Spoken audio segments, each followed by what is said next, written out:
Hello ನಮಸ್ತೆ friends, 77 hills ಗಾರ್ಡನ್ಗೆ ಸ್ವಾಗತ. Friends, ಇದು 4 ವರ್ಷದ ಕರಿಬೇವಿನ ಗಿಡ ಫ್ರೆಂಡ್ಸ್. ಎಷ್ಟು ಚೆನ್ನಾಗಿ ಬಂದಿದೆ ನೋಡಿ ಫ್ರೆಂಡ್ಸ್. ಎಲ್ಲ ಹೂವು ಬಂದಿದೆ, ತುಂಬ ಚೆನ್ನಾಗಿ ಬಂದಿದೆ ಫ್ರೆಂಡ್ಸ್. ಒಂದು ಪೇಂಟ್ ಬಕೆಟಲ್ಲಿ ಹಾಕಿ ನಾನು ಬೆಳೆದಿದ್ದೀನಿ. 4 ವರ್ಷದಿಂದ ಕನ್ಸಿಸ್ಟೆಂಟಾಗಿ ಇದೇ ಥರ ನನಗೆ ಎಲೆ ಕೊಡ್ತಾ ಇದೆ ಇದು ಫ್ರೆಂಡ್ಸ್. ನಾನು ಬರೀ ಕಿಚನ್ ವೇಸ್ಟು ಮನೆಯಲ್ಲಿರುವಂಥದ್ದನ್ನೇ ನಾನು ಯೂಸ್ ಮಾಡಿಕೊಂಡು ಇಷ್ಟು ಚೆನ್ನಾಗಿ ಬೆಳೆದಿದ್ದೀನಿ ಫ್ರೆಂಡ್ಸ್. ಒಂದು ಪೇಂಟ್ ಬಕೆಟಲ್ಲಿ ನೋಡಿ ಫ್ರೆಂಡ್ಸ್, ಆ ಬೀಜದಿಂದನೇ ಬಂದಿರುವಂಥದ್ದು ಇನ್ನೊಂದಕ್ಕೆ ಹಾಕಿದ್ದೀನಿ, ಅದೂ ಚೆನ್ನಾಗಿ ಬಂದಿದೆ. ಇನ್ ಡೀಟೇಲ್ ಬೇಕಂದರೆ ನಾನು ಯೂಟ್ಯೂಬ್ ಚಾನಲ್ನ ವಿಸಿಟ್ ಮಾಡಿ ಫ್ರೆಂಡ್ಸ್. ಈ ಬೇಸಿಗೆ ಬಿಸಿಲಲ್ಲಿ ಬೆಲೆನೂ ಏರಿಕೆ, ಇಷ್ಟು ಫ್ರೆಶ್ ಆಗಿರೋ ಸಿಗೋದೇ ಇಲ್ಲ ಫ್ರೆಂಡ್ಸ್.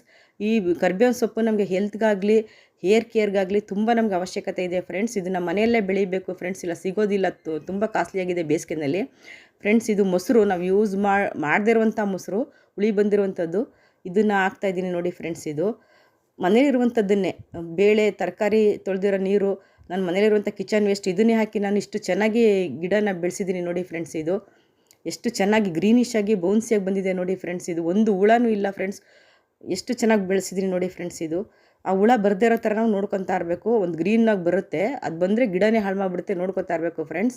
ಇದು ಅಕ್ಕಿ ಬೇಳೆ ತರಕಾರಿ ಹಾಲು ಹೊಡೆದೋಗಿರುತ್ತಲ್ಲ, ಅದನ್ನೆಲ್ಲ ಸೇರಿಸಿ ನಾನು ಆ ಗಿಡಕ್ಕೆ ಹಾಕ್ತಾಯಿದ್ದೀನಿ ನೋಡಿ ಫ್ರೆಂಡ್ಸ್. ನೀವು ಬೆಳೀರಿ ಫ್ರೆಂಡ್ಸ್. ವಿಡಿಯೋ ನೋಡಿದ್ದಕ್ಕೆ thank you so very much friends.